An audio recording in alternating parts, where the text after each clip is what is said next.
तो दाल की कीमतें कम नहीं होने से परेशान सरकार ने अब बड़ा कदम उठाने का फैसला ले लिया। सूत्रों की माने तो सरकार दाल की एमआरपी यानी मैक्सिमम रिटेल प्राइस तय कर सकती है। असेंशियल कमोडिटी एक्ट में सरकार को कीमतें तय करने का प्रावधान है और बढ़ती कीमतों को काबू करने के लिए सरकार ऐसा करेगी। कीमतों पर बनी कमेटी ने एमआरपी तय करने की सिफारिश की है। सरकार की चिंता ये है कि थोक बाजार में दाल की कीमतें कम है, इसके बावजूद रिटेल में भाव ज्यादा बने हुए हैं।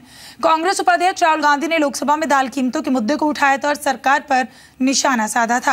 खाद्य आपूर्ति मंत्री रामविलास पासवान ने जी मीडिया से कहा था कि दाल की कीमतें कम हो रही हैं, लेकिन रिटेल मार्केट में अब भी दालों की ऊंची कीमतें बनी हुई हैं। रिटेल मार्केट में अरहर दाल 140 से 160 रुपए प्रति किलो बिक रही है। और उधर सुप्रीम कोर्ट ने आज सहारा ग्रुप के चेयरमैन सुब्रत रॉय को 16 सितंबर तक 300 करोड़ रुपए जमा करने का आदेश दिया। सुप्रीम कोर्ट ने कहा कि पैरोल पर रहने के लिए सुब्रत रॉय को ये रकम जमा करनी होगी और सुब्रत रॉय ने कोर्ट से सहारा की प्रॉपर्टी बेचकर इस रकम का इंतजाम करने की मांग को ठुकरा दिया। कोर्ट ने कहा कि सुब्रत रॉय 15 सितंबर तक 300 करोड़ जमा करें, नहीं तो तिहाड़ जेल जाने को तैयार रहें। मामले की अगली सुनवाई 16 सितंबर को होगी। सुप्रीम कोर्ट ने सुब्रत रॉय को निवेशकों को 24,000 करोड़ वापस लौटाने का आदेश दिया था। ब्याज के साथ यह रकम 36,000 करोड़ रुपए हो गई है।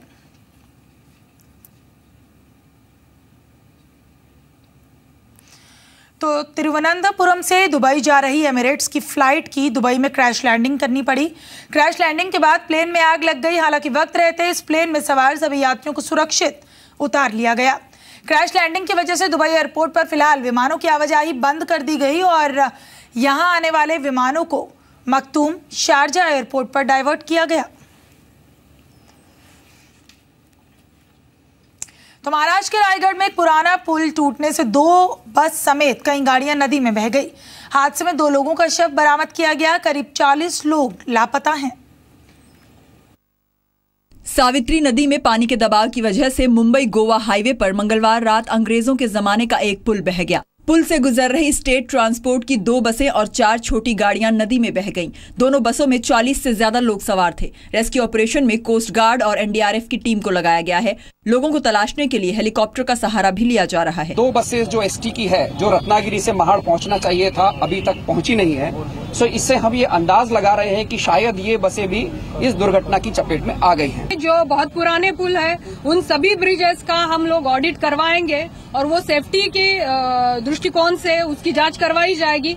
हादसे की जगह से 40 किलोमीटर दूर सावित्री नदी अरब सागर में मिल जाती है। पानी के तेज बहाव को देखते हुए आशंका जताई जा रही है कि कुछ लोग समंदर में भी जा सकते हैं। ये सारा सर्च ऑपरेशन अभी चल रहा है। आदरणीय प्रधानमंत्री जी ने भी मुझसे इस संदर्भ में बात की और पूरी सूचनाएं लेने के बाद उन्होंने मुझे ये कहा कि केंद्र सरकार की सारी मदद हमको इसमें मिलेगी। मुंबई गोवा हाईवे पर जिस जगह हादसा हुआ वहां 2 समानांतर पुल हैं।